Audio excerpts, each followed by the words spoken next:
قريتنا النهاردة قرية منى الأمير التابعة لمدينة الحومدية. هنشوف فيها مع بعض الجبنة القريش وهي بتتعمل، وهنشوف الفطير، وهنشوف العيش، وهنتكلم كمان عن الفتة بمناسبة عيد الأضحى المبارك. كل سنة وكل السادة المشاهدين طيبين وبخير، وكل الأمة العربية والإسلامية طيبة وبخير. تعالوا معانا نشوف القرية فيها ايه.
ما عدناش بنشوفها.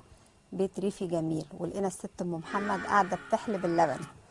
صباح القشطه واللبن. صباح النور. ازيك يا حاج؟ ازيك انت؟ بتعملي ايه؟ نهارك ابيض، بنحلب الجاموسه. بتحلبي الجاموس؟ طب ورينا بتحلبيها اهي. ازاي. كل يوم بتحلبيها الصبح كده الساعه 6؟ بنحلب الصبح وبنحلب اللبن. وبعد ما تحلبي اللبن بعد ما بتعملي نحلب اللبن بنعمله جبنه، نعمله سمن، بتعملي ايه نعمله تاني؟ قشطه. كل حاجه حلوه بتطلع ده من انت اللي زي اللبن. القشطه. الله يخليك. بس بيتك حلو، ما فكرتيش تعملي بيت زي البيوت المبنيه احنا جديده دي؟ عاملين برضه ده زريب. بس يعني انت يعني سايباها كده لاني يعني. سايبينها لمؤاخذه للبهايم. مش هتغيري المكان؟ هنغير باذن الله. ليه ما تخليه كده يا حاجه؟ ده خير، ده البيوت دي كانت خير. ما هي خير باذن الله. ها؟ باذن الله هي خير. بعد ما تحلبي اللبن حتى بترضع بقى بنتها الصغيره اللي قاعده جنبيها لا. دي؟ ما اللي بنتها خلاص رضعت وخلصت بقى. يعني بعد ما بنتها بترضع بتحلبي اللبن؟ بنحلب اللبن اللي بيفيد منها بنحلب. وفي بهايم بتبقى بنحلب منها على طول، بنتها ما بترضعش منها. ليه بقى؟ عشان اللبن بيبقى تقيل وبيبقى كويس. ما شاء الله ما شاء الله. يعني اللبن لما يبقى كتير ما بتخليش بنتها ترضع منه؟ لا خلاص بتاخدوا كبرت اللبن بقى. تبقى كبرت. بنتها كبرت تقوم نحلبها. هي والده بقى لها قد ايه؟ بقى لها يجي 10 ايام. 10 ايام. الحمد لله على سلامتها. الله يسلمك. شكرين يا حاجه، وكل سنه وانت طيبه. كل عام وانت طيب. هتعملي فته ولا لا؟ نعمل فته ونعمل، لا ده احنا هنعمل رقاق. هتعملي رقاق؟ طبعا. وتعملي ايه تاني؟ تعملوا ايه في العيد تاني غير الفته والرقاق؟ نذبح الخروف ونعمل رقاق ونفاكهه وحاجات حلوه من بتاعتنا. في ناس يا حاجه بيقولوا، خلي بالك الجاموس ما تخافيش. في ناس بيقولوا الجاموس عشري، وفي ناس بتقول لا مش كله بيبقى عشري. انت عندك الجاموس بتاعك عشري ولا لا؟ عشري قوي. عشري. بهيمنا بتولف عليه. يعني البهيمه اللي انت بتجيبيها طبعا بتولف عليك عشان تحلبيها، تحطي لها اكل تحلبيها. انت اللي بتحلبيهم ولا حد تاني ممكن؟ لا انا اللي بحلب. عشان في جاموس ما بيرضاش يخلي غير صاحبه بس. طبعا بتوع الزرايب بقى. دول بتوع الزرايب متعودين على حد واحد. على حد ما قيم هو واقف هو اللي يحلب. هو اللي يحلب. انت بتربي جاموس بس ولا بتربي ايه تاني؟ بنربي عجول وبنربي جاموس وبنربي فراخ وبط؟ بنربي. ما عدتوش؟ طبعا لا بنربي. اصل في فلاحين كتير تقول ما عدناش بنربي. لا ما عشان المرض اللي طلع ده بنخاف من الفراخ بقى الواحد. بتخبزي العيش يا حاجه ولا بتشتري من الفرن؟ لا انا بخبز بالتو وكل حاجه. بجد؟ ايوه. اصل الفلاحين دلوقتي يقول لك لا نروح نجيب من الفرن ارخص واريح. لا احنا بنخبز بقى، عندنا الفرن وبنخبز وكل حاجه. بتلاقي دقيق؟ طبعا بنجيب دقيق. بنشتريه. ما الناس بيقولوا ما بيلاقوش دقيق. ما هو ما بيلاقوش دقيق. الوقت عملوا الحته اللي هي 20 كيلو دي عملها كل 5 اشهر، مش حرام يعني؟ حرام.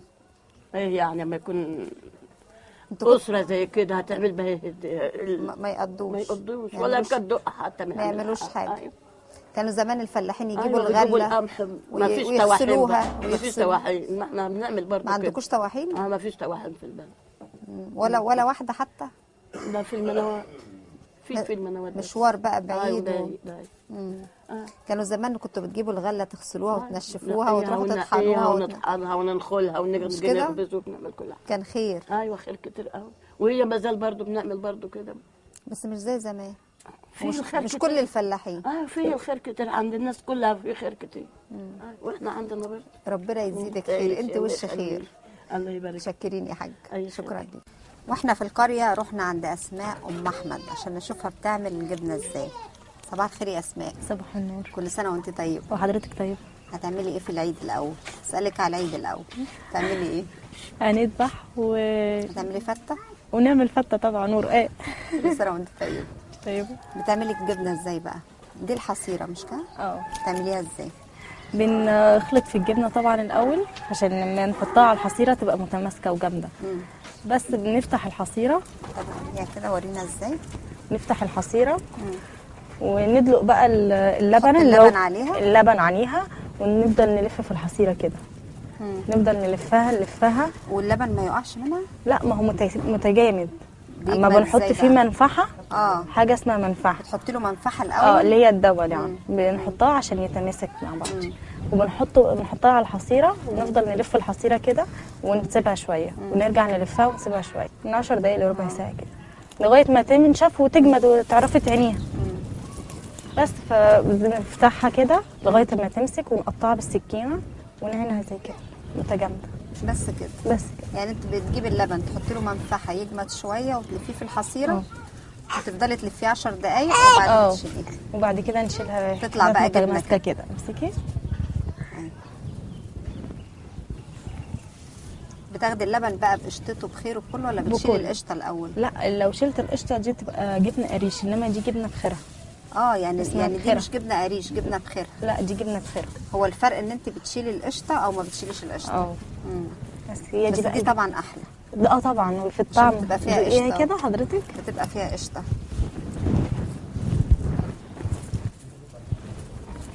طبعا بس حادقه شويه عليها ملح. ما هو دي عليها ملح. بتحيقيها طبعا. في ناس بتحبها دلعه. يعني انت زي ما انت عايزه ممكن تحط لها ملح، تحط لها في الشرش بتاعها بقى. اما بتحطيها هنا بتروحي حاطه عليها ملح فبتحيق. طب ولو عايزاها تبقى دلعه ممكن تنقعيها في ميه بعد الملح. يعني وتعينيها دلعه عادي. بتتعمل من على الحصيره دلعه. ما يجرالهاش حاجه. بتقعد قد ايه بقى في الثلاجه؟ تقعد في الثلاجه قد ايه؟ ممكن شهر شهرين كده؟ لا، دي في حاجه تانية اسمها خزين بتخزنيها. بتحط لها ملح في بطرمانات تبقى جبنه قديمه. انما بخيرها هي بتتاكل في وقتها. ولما تحبي تحدقيها بقى مش وبتاع تعمليها ازاي؟ انت بقى بتزودي الملح والشطه وحاجه كده اسمها دواء وترمس وحاجات كده في برطمان. خلطه كده تعمليها. هو ده المش. هو ده المش. عندك مش قديم بتاع زمان؟ عارفاه؟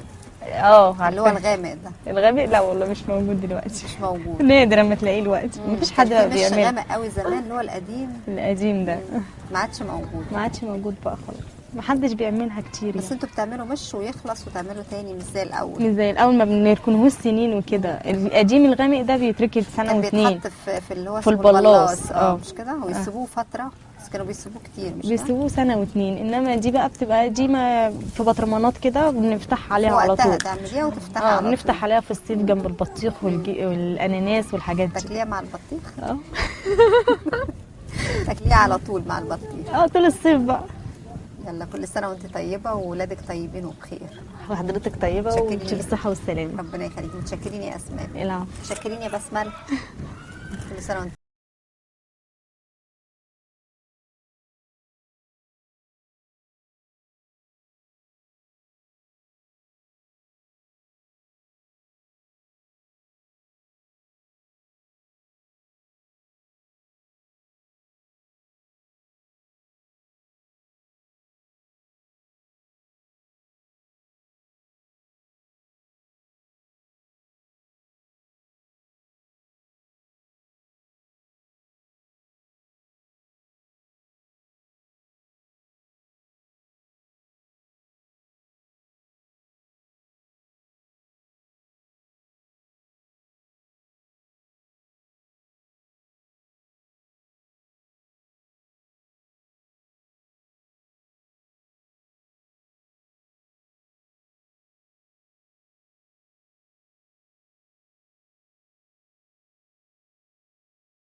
صباح الخير يا ام محمد. صباح النور. تعملي ايه يا ام محمد؟ نخبز. تخبزي عيش عشان العيد ولا ايه؟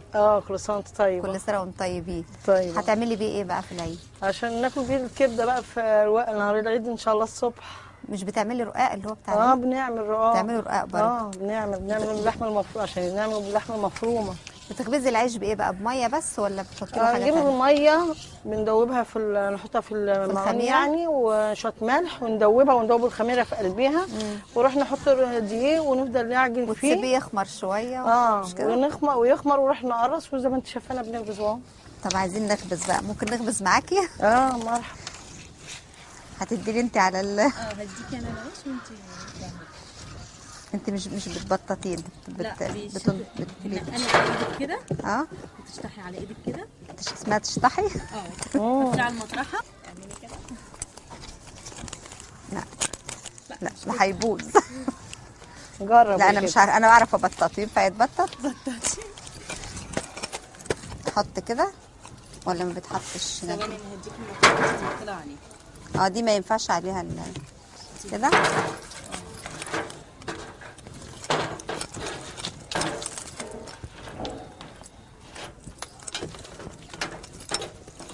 كان في عيش بيتبطط، مش كده؟ ده مش بيتبطط. كده رايحه ايدي كده. مش عارفه اعمله زيك. انا عارفه العيش اللي بيتبطط كده بالايد. مش في عيش تاني بيتبطط ولا هو نفس العجينه برضه؟ هو نفس العجينه بس انت مش عارفه. بس ده ليه مش بيبقى اما كده واحده رايحه وواحده جايه. ده بقى بيتعمل سندوتشات يا ام محمد في العيد. تقوم الصبح تعملي في العيد الكبده واللحمه ونصلي الفجر.